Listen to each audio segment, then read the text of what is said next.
Hello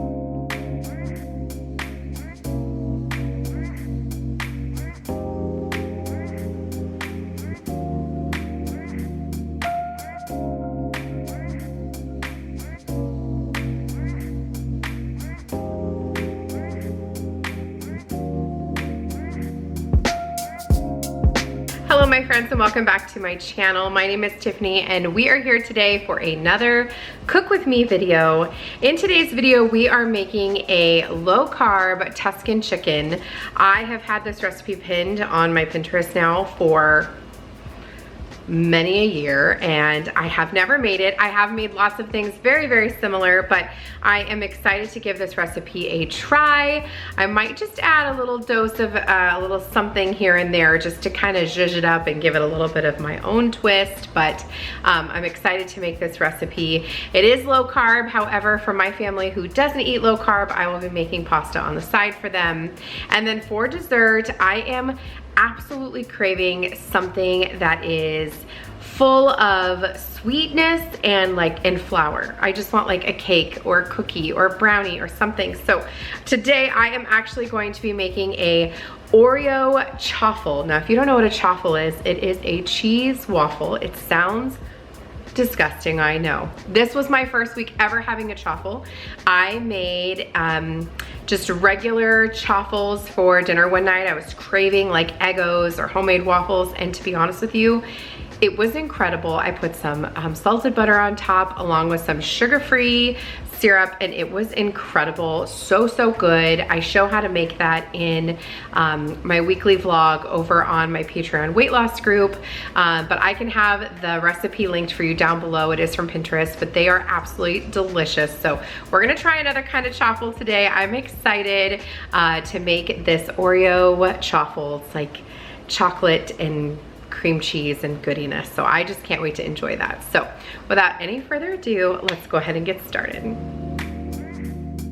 Okay, my friends, to get us started today, I am using my large skillet here. We're going to turn it on medium heat with a little bit of olive oil and let that start to heat up. While that's heating up, we're going to go ahead and prep our chicken. Now for today's recipe, I am using breast tenderloins. You do not have to use this. You can use regular chicken breast. This is what the recipe calls for. Sometimes this is just easier and cooks a little quicker. So I'm using about 8 breast tenderloins, which equate to about 2 full chicken breasts. And the recipe calls for seasoning them with lemon pepper seasoning. So go ahead and liberally season your chicken front and back. You want to make sure you get it nice and seasoned because chicken can be very bland. Even if you are making a sauce, you just really want to make sure that you season your chicken. So give it a good dose of lemon pepper seasoning and we'll be ready to go ahead and toss this into our pan. If you don't have lemon pepper seasoning, I would use garlic and onion, salt and pepper, and that should be okay. Now go ahead and bring this over to your hot pan that's been ready to go, and your oil should be nice and soft and spread out, and there should be an instant sizzle when you pop your chicken in. This is what's going to help keep the moisture in your chicken. It's going to create a seal and a nice sear. I put a lid on mine with a little bit of an opening to let it air out, and I'm gonna let that cook for about 5 to 7 minutes. Now I'm gonna go ahead and start working on the rest of my ingredients. I'm starting here with 1 medium-sized yellow onion, and the recipe calls for half an onion, so I'm gonna go ahead and dice this up nice and small. I also want to take a second to let you know that I do know that my cutting board is broken.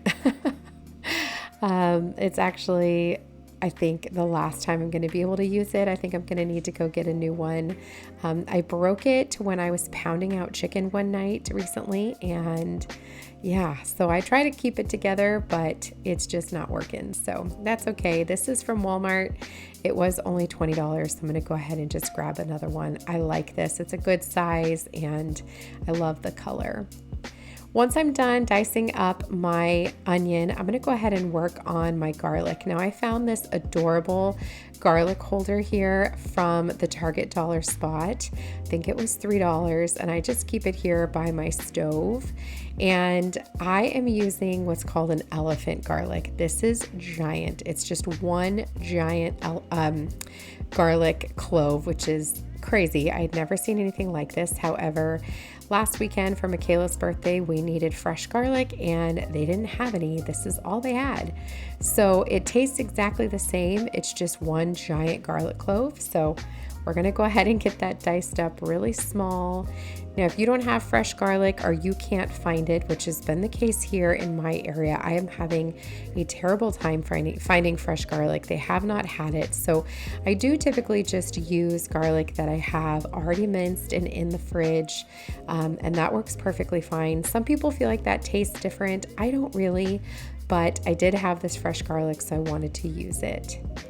Now I'm going to go ahead and take a second to flip my chicken over.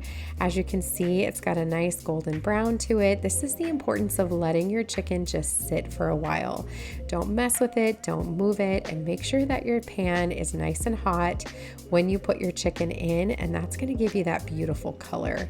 I think that that makes chicken taste so much better because chicken can be very, very bland.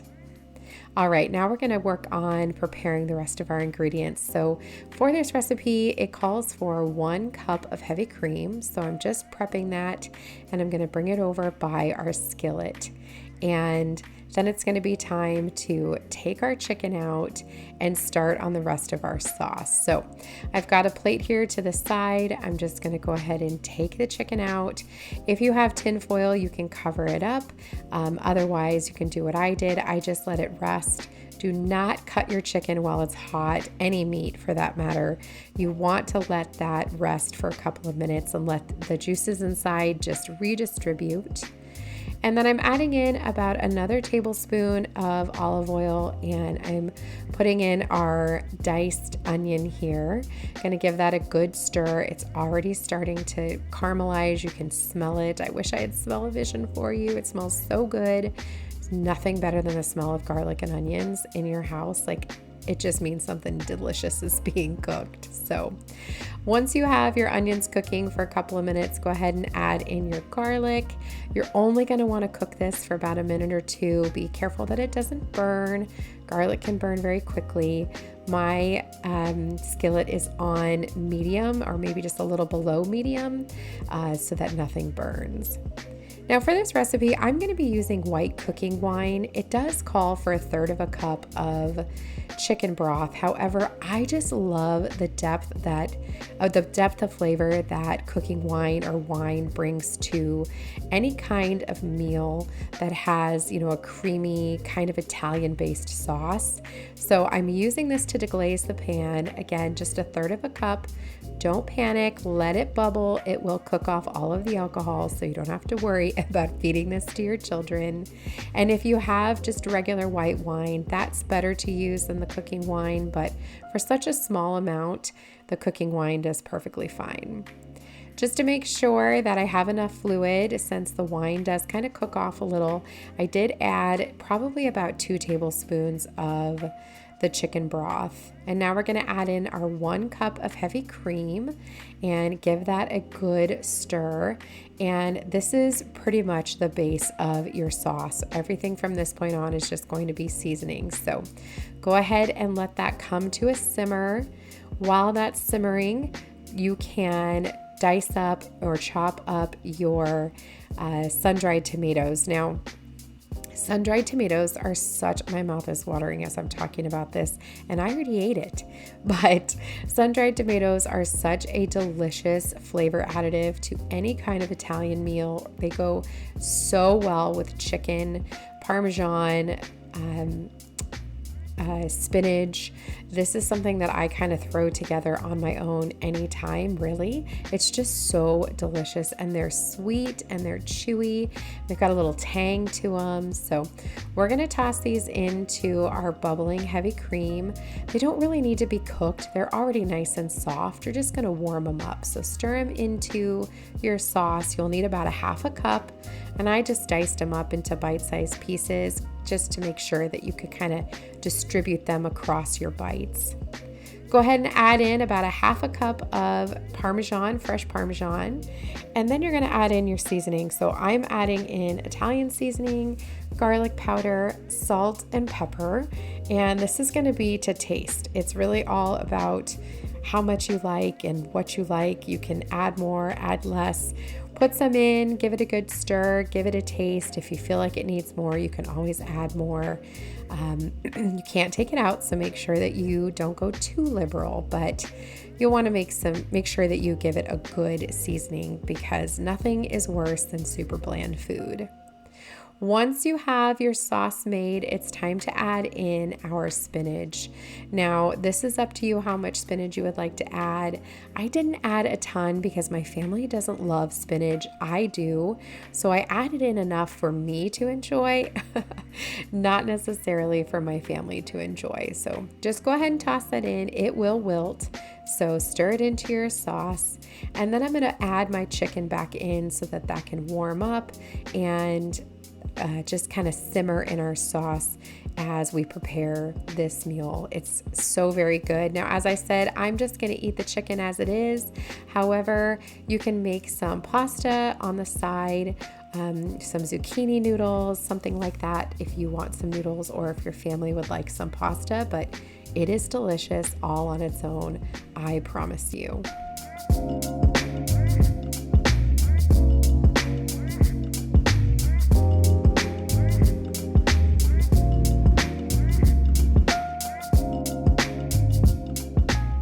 Now, while we let that simmer and warm back up, we're going to work on our chocolate chaffle.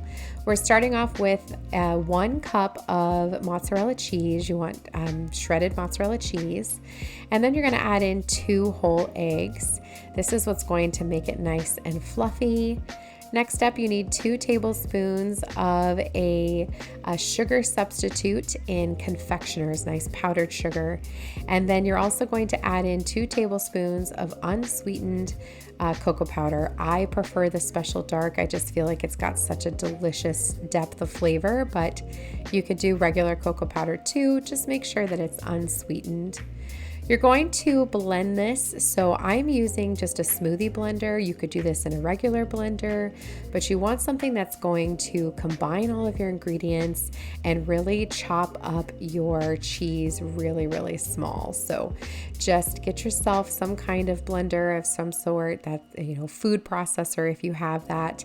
I feel like the smoothie blender works out perfectly, just like the recipe says, because you can pour it into your waffle maker or you can spoon it like I did. So I'm just giving this a good stir, and here is your final consistency. It's going to be a little bit of a lumpier batter, but it is so good and it smells delicious. Today I am using my little tiny Dash waffle maker, and this one is a pumpkin. And I should invest in one that doesn't have a season attached to it, but this is what I have and this is what I'm using. So this is also what I used to make my regular chaffle the other day. So I'm just going to put in about half of our batter, spread it out, and then close the lid and let this cook for a few minutes. I would say like 3 to 5. The longer you leave it in, kind of the crispier that it's going to get and fluffier it's going to get. You'll want to make sure that it's cooked all the way through, so don't take it out too soon. Let it really come to, a full cook. And you can kind of watch the waffle maker as it rises. It does puff up as your batter heats up and gets nice and puffy. It's fun to watch. It will steam, so you'll know that the actual cooking is happening. And once you've given it time to cook, it's ready to go. You can pull it back out. And I'm going to set these to the side and let them cool just a little bit while we make our frosting. So for our frosting, we're doing a cream cheese frosting today. So the recipe calls for 3 ounces of softened cream cheese. Make sure that you leave it out for a little bit. Make sure it's nice and soft. Otherwise, it's going to be really hard to blend. Mine was not all the way as soft as I would have preferred it. So it definitely didn't get very smooth. And this is a little bit more of a softer frosting. So not like a buttercream. You're going to add in 3 tablespoons of that confectioner's sugar. Mine I just purchased at the grocery store, wherever you would find like the Splenda or your regular powdered sugar. And then the recipe calls for 3 tablespoons of heavy cream. This is what's going to give it that really nice spreadable consistency. So go ahead and add in your heavy cream. Once you have all of your ingredients, grab a hand mixer, give it a really good blend. Make sure that you get it as combined as physically possible. Like I said, my cream cheese was not as soft as it should have been, so mine had a little bit more lumps than if it had been a little bit more softened. But honestly, it didn't affect the flavor whatsoever. So go ahead and spread on as much of this as you would like. I put about 3 teaspoons full, maybe 2 big tablespoons, and this thing is ready to go. It's time to eat.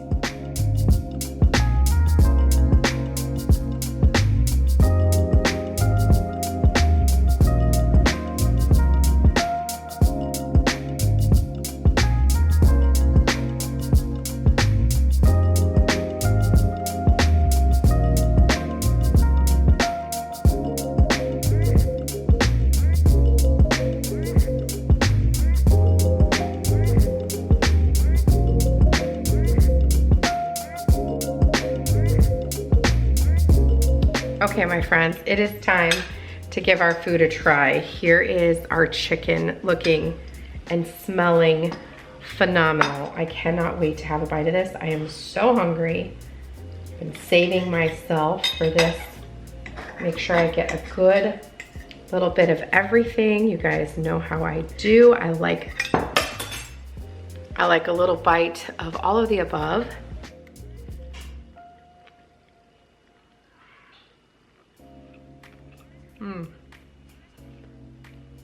I am so thankful that I made this with the cooking wine. Completely changes the taste, I think, and just adds a depth of flavor. So very good. All right, it's time to try our truffle. I am very curious about this bad boy. It looks pretty darn good. It smells good.